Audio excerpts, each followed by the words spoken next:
అంటేనే అంకెల గారడీలు, మాటల మంత్రాలు, అద్భుత వర్ణనలు, అందమైన అలంకరణలు.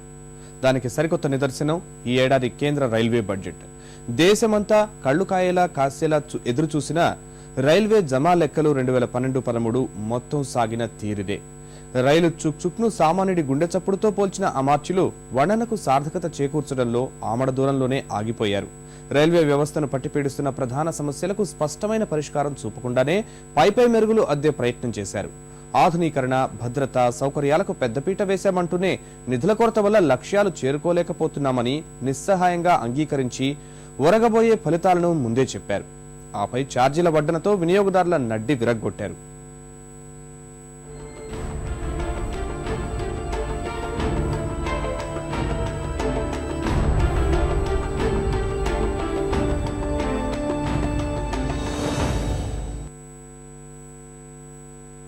మాటలు ఘనం, ఆసియా లక్ష్యాలు సుదూరం. అవసరాల పేరిట సరకు రవాణా, ప్రయాణ ఛార్జీలు అడ్డగోలుగా పెంచేసిన రైల్వే శాఖ బడ్జెట్ సారాంశం ఇదే. భద్రత కావాలంటే ఆధునీకరణ జరగాలి, కొత్త మెరుగులకు నిధులు కావాలి. నిధులు కావాలంటే జనం పెద్ద మనసు చేసుకోవాలన్న మంత్రివర్యులు కనీసం ఆ పనుల్ని ఎప్పటికి పూర్తి చేస్తారో కూడా ఖచ్చితంగా చెప్పలేదు.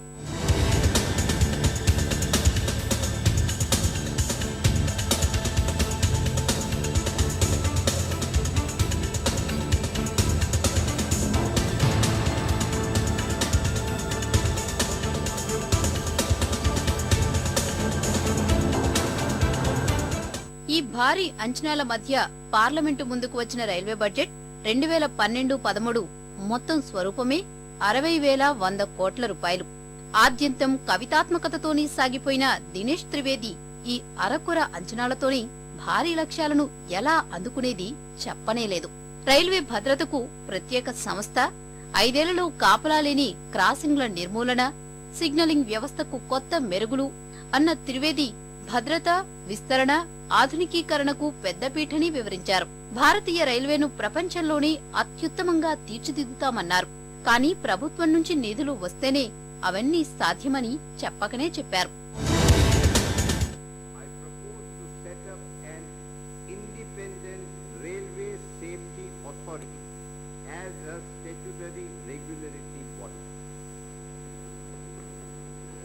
The functions of this authority would be worked out in greater details in line with international practices in the best interest of passenger safety. Since research and development activities are central to any tangible results in the area of safety enhancement, I also propose to set up a Railway Research and Development Council at the apex level to spearhead such efforts. This would also be in line with Kakotkar Committee.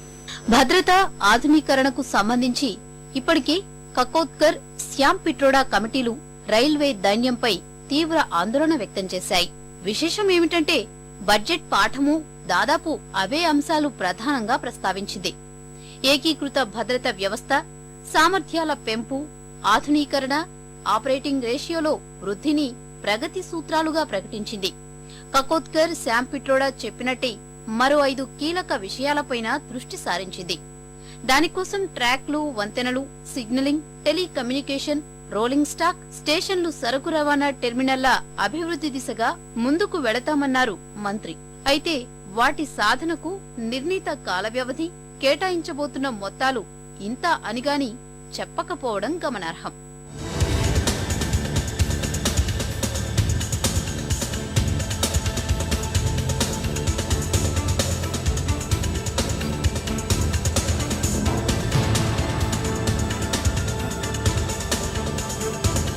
ఇన్ని సానుకూల అంశాలను తెలియజేసిన అదే మంత్రి వాటి సాధనలో సవాళ్లను ఏకరువు పెట్టారు.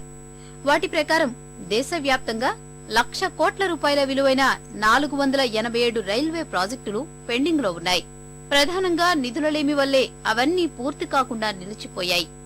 అవిగాక ఒక్క ప్రధానమంత్రి రైల్వే అభివృద్ధి పథకానికే 5 లక్షల కోట్ల రూపాయలు కావాలి. రానున్న 5 ఏళ్లలో 19,000 కిలోమీటర్ల రైల్వే లైన్లు ఆధునీకరించాల్సి ఉంది.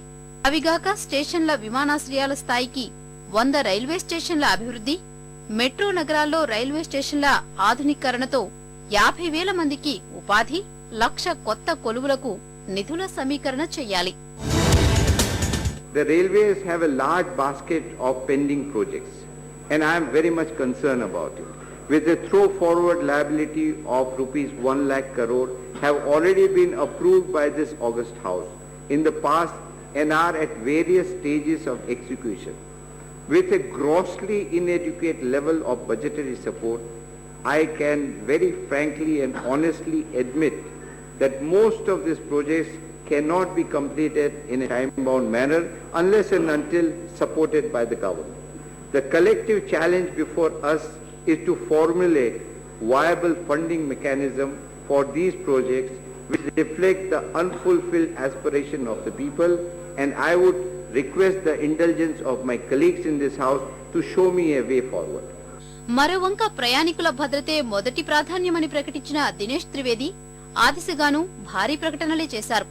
అవన్నీ వాస్తవ రూపం దాల్చితే ఐరోపా, జపాన్ తరహాలో భారతీయ రైల్వేలో పటిష్ట భద్రతా ఏర్పాట్లు అందుబాటులోకి వస్తాయి.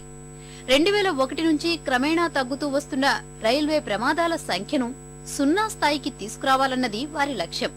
దానికోసమే ఏటా 60 నుంచి 70% మరణాలు సంభవిస్తున్నా కాపలా లేని లెవెల్ క్రాసింగ్లనేవి ఒక్కటి కూడా లేకుండా చేస్తామని ప్రకటించారు. దాంతోపాటు అంతర్జాతీయ స్థాయి ప్రమాణాలతో ప్రయాణికులకు భద్రత ఇప్పటికే గుర్తించిన 202 రైల్వే స్టేషన్లలో ఏకీకృత భద్రతా వ్యవస్థ ఈ ఏడే పూర్తి చేస్తామన్నారు. మౌలిక వస్తుల కల్పనపైన దృష్టి సారించిన త్రివేది ప్రభుత్వ, ప్రైవేటు భాగస్వామ్యంలో ఈ ప్రాజెక్టులు చేపడతామని తెలిపారు. దానిలో భాగంగా వచ్చే 5 ఏళ్లలో రైల్వే లైన్ల ఆధునీకరణకు 63,212 కోట్లు, ప్రయాణికుల సౌకర్యాల కోసం 1,102 కోట్లు కేటాయించి సాంకేతిక పరిజ్ఞానాన్ని మెరుగుపర్చి మరిన్ని వేగవంతమైన రైళ్లు తెస్తామని వివరించారు. 2,500 స్టేషన్లను గ్రీన్ ఎనర్జీ స్టేషన్లుగా ఆధునీకరిస్తామని చెప్పారు. అవసరాలు చూస్తే కొండంత, కేటాయింపులు చూస్తే గోరంతగా ఉన్న బడ్జెట్ లెక్కలతో రైల్వే రూపురేఖలు మారుస్తామంటున్న యూపీఏ ఇప్పటికే ఛార్జీల పెంపు రూపంలో వినియోగదారుల నెత్తిన భారీ పిడుగు వేసింది. మరి రానున్న రోజుల్లో నిధుల కొరత పేరిట మరెన్ని బాదుళ్లకు జనం సిద్ధం కావాల్సి వస్తుందో.